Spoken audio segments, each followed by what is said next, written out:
అందరికీ praise the lord. ప్రభునందు ప్రియమైన దేవుని బిడ్డలందరికీ ఆత్మీయ ఆహారాన్ని అందించడానికి దేవుడు మరొక తరుణాన్ని నాకు అనుగ్రహించాడు. కాబట్టి ఆ ప్రభుకే మహిమ కలుగునుగాక.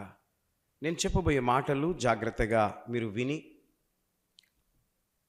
దాని ప్రకారము నడవాలని ఈ మాటలు తెలియజేస్తూ ఉన్నాను. దేవునికి స్తోత్రం. ఆదివారం వచ్చే విశ్వాసులు 5 రకాలుగా ఉంటారు.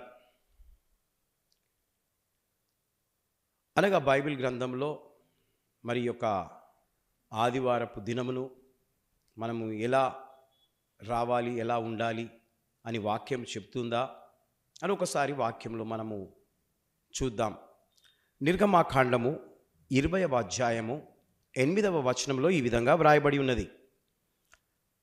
విశ్రాంతి దినము అనగా ఆదివారము పరిశుద్ధ దినముగా ఆచరించుటకు జ్ఞాపకమునకు తెచ్చుకొనుము. ప్రియమైనటువంటి దేవుని బిడ్డలారా, ఆదివారపు దినమును మనము తప్పిపోకుండా ప్రతి ఆదివారము మందిరానికి రావాలని వాక్యము చెప్తూ ఉంది. దానిపైన 6 దినములు మీరు కష్టపడి పని చేసుకోండి. 7వ దినమున అది నా పరిశుద్ధ దినము, విశ్రాంతి దినము. దానిని మీరు ఆచరించడము మర్చిపోకూడదు అని వాక్యము మనకు స్పష్టంగా తెలియజేస్తుంది. కాబట్టి ఇందులో 5 రకాలైన మనుషులు ఆరాధనకు వస్తూ ఉంటారు, ఆరాధన చేస్తూ ఉంటారు. కాబట్టి మొట్టమొదటి భాగము ఆర్డినరీ వ్యక్తులు. కేవలము ఆదివారము మాత్రమే దేవుని సన్నిధిలో కనబడు వీరు ఎవరంటే దేవుని నమ్ముకున్నవారు, మారు మనసు పొందినవారు, బాప్తిజమును తీసుకున్నవారు. అంతవరకు మాత్రమే వచ్చామా, వెళ్ళామా, మనము నమ్ముకున్న దేవుడు యేసు ప్రభువు, ఆదివారం చర్చికి వెళ్ళటం మర్యాద కాబట్టి వచ్చామా, వెళ్ళామా అని అనుకుంటూ ఉంటారు. ఇది ఒక టైప్. రెండో టైప్, ఆదివారమే కాకుండా అవకాశం దొరికితే శుక్రవారం కూడా వస్తారు. వారంలో 2 మీటింగ్లకు హాజరవుతారు. వాక్యం విన్నప్పుడు స్పందించి ఏదో నేను కూడా చెయ్యాలన్న ఆరాటంతో రావాలని అనుకుంటూ వారి జీవితము అనుకోవడంతోనే సరిపోతూ ఉంటుంది. ఏమి చెయ్యరు. అయితే 2 కూటాలలో వాళ్ళు కలుసుకుంటారు. ఇది రెండో టైపు.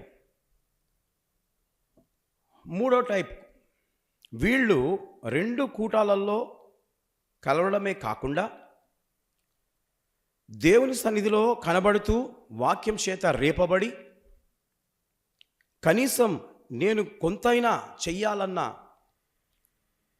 ఆశతో నా బ్రతుకంతా వచ్చి వెళ్ళిపోతే కాదు, నా వంతు దేవుని పనిలో వాడబడాలని ఆరాటము కలిగి దేవుని పనిలో ఇన్వాల్వ్ అవుతూ ఉంటారు.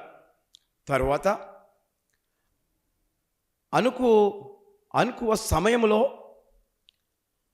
అనుకువ కలిగి చర్చ్ పనిలో చెయ్యాలని కొంత సమయాన్ని కేటాయించి దానిలో సద్వినియోగం చేసుకుంటూ ఉంటారు.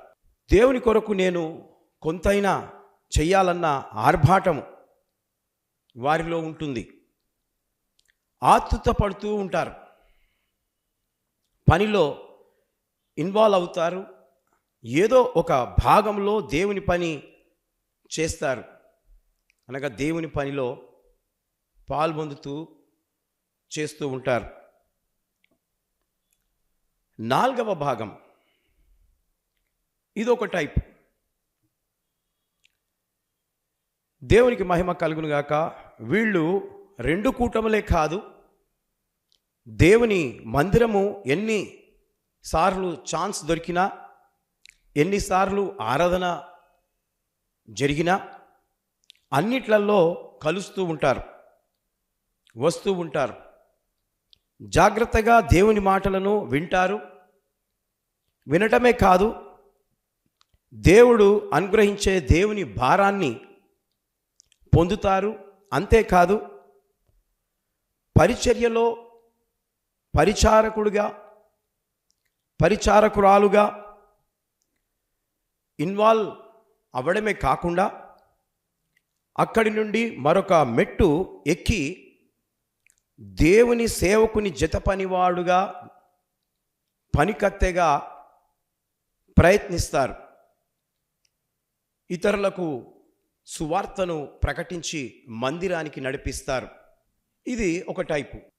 5వ భాగముగా, ఈ మధ్య చర్చిలో గుంపులుగా ఆన్లైన్ ప్రార్థనలు, గ్రూపులుగా సెల్ ఫోన్లలో కలుసుకునేవారు. చర్చికి రాకపోయినా ఫోనే చర్చిగా భావించేవారు. విచ్చలవిడిగా ఒక టైం పెట్టుకొని ప్రార్థనలు చేస్తూ ఉంటారు, వాక్యం చెప్తూ ఉంటారు, ప్రార్థన చేస్తూ ఉంటారు. ఇది ఒక టైపు సహవాసం. వీళ్ళను ఫోన్ నెంబర్లు పోగు చేస్తూ చర్చ్ పని చెయ్యని వారు ఇలా విశ్వాసులు సంఘములో చెలామణి అవుతూ ఉన్నారు. మీరు 5 రకాల విశ్వాసులను పరిచయం నేను చేశాను. ఇందులో నీవు దేనిలోనికి వస్తావో నీ మనస్సాక్షిని అడుగు. అనగా నీకు అర్థమైతే అది సింపుల్.